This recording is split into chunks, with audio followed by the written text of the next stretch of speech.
Votre trésor découverte à présent sur les plus beaux sentiers de randonnée à vélo d'Europe. Et comme nous avions besoin d'un petit peu de fraîcheur, nous partons en Norvège aujourd'hui.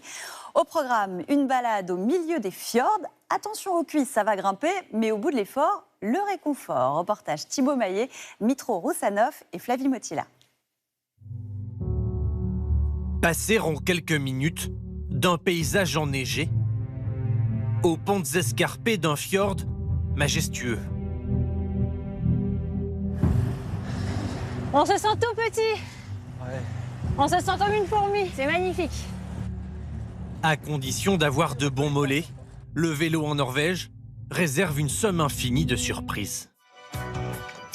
Élodie et Benjamin sont français. Pour leur voyage de noces, ils se sont offerts un périple à travers les fjords de Norvège. Bon, bah allez, c'est parti. Nicolas, un guide français qui vit sur place, va les accompagner pour les premiers kilomètres. C'est lui qui a dessiné ce tracé. Et vous venez d'où en France, du coup? On est du Beaujolais. Du Beaujolais? Ah, Juste au-dessus de Lyon. ouais, bah, je vois bien, je suis bourguignon, moi aussi. On est très voisins.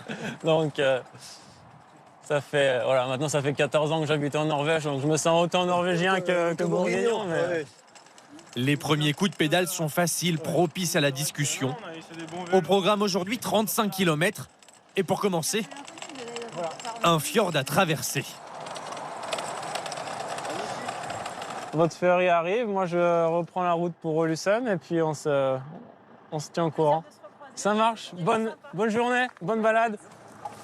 C'est aussi cela, la Norvège, se laisser dicter le rythme par la nature et l'horaire des bateaux. Élodie et Benjamin sont très sportifs. Pour eux, le vélo, c'est le mode de voyage incontournable. En randonnée, on peut faire 10, 20, 25 km dans la journée. On ne va pas avoir autant de contraste qu'à vélo. À vélo, on peut parcourir 80 km et passer d'un fjord à la campagne, à la montagne. Et c'est incroyable. À peine le temps de se reposer, Je ne vais pas me refroidir longtemps, ça c'est clair. qu'il faut remonter en selle Allez, hop, hop. Et c'est parti. pour affronter la difficulté du jour. 700 mètres de dénivelé, pas de quoi les effrayer. C'est totalement en adéquation avec ce qu'on avait rêvé. Du plein air, un petit peu d'aventure. Du sport. Puis ce qu'on attend à la fin, c'est le repas. On peut vous le garantir, ce repas, ils vont le mériter. On se sera pris le vent. De belles montées là. Mais ça sent le beau point de vue imminent. Un petit rayon de soleil et ça serait parfait. Allez. Incroyable. Là, c'est... Il n'y a pas de mots là. Non, ça, c'est...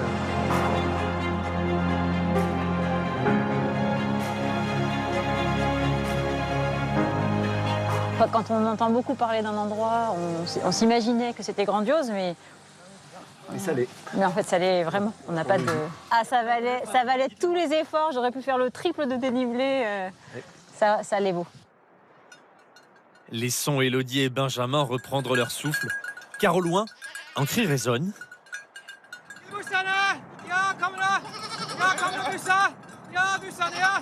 C'est la voix d'Arnfinn qui rassemble ses 62 chèvres. Je leur parle, je leur demande comment elles vont, si tout roule, et elles me répondent. Ici, les chèvres vivent en pleine nature. Elles adorent ces pentes escarpées, l'herbe verte à foison et les caresses du fermier. Arnfinn tient un restaurant juste à côté. Les chèvres sont élevées pour leur viande, un circuit ultra court. C'est ce que vont manger nos Français ce soir. Voici la recette. La viande est plongée dans un bouillon avec des légumes et du vin rouge. On recouvre le tout avec de l'eau et on met au four pour 3 heures environ à température basse. On cuit lentement pour que ça soit très tendre. Une purée de pommes de terre, quelques carottes. On termine avec un peu de sauce par-dessus. Élodie et Benjamin viennent d'arriver. Il est temps de déguster. Bon appétit. Merci. C'est très bon. On est vraiment plus proche de la chèvre. Il est 22 h. Il fait encore jour, mais il faut trouver un peu de repos car le lendemain promet d'être animé. Voici nos cyclistes transformés en kayakistes. 3 heures sur le fjord, d'une manière d'approcher au plus près cette cascade qui s'appelle Knivsflåfossen. Est-ce que tout le monde arrive à dire? Knivsflåfossen. Non. une petite infidélité à la bicyclette, mais un passage obligé ici.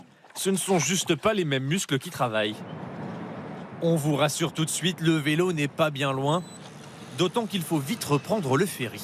Plus on avance et plus on a une espèce de mélancolie que tout ça s'arrête, d'un retour à la routine. On sait qu'on ne revivra pas la même chose avant un petit bout. Sur les routes, comme sur l'eau, un voyage au cœur des éléments.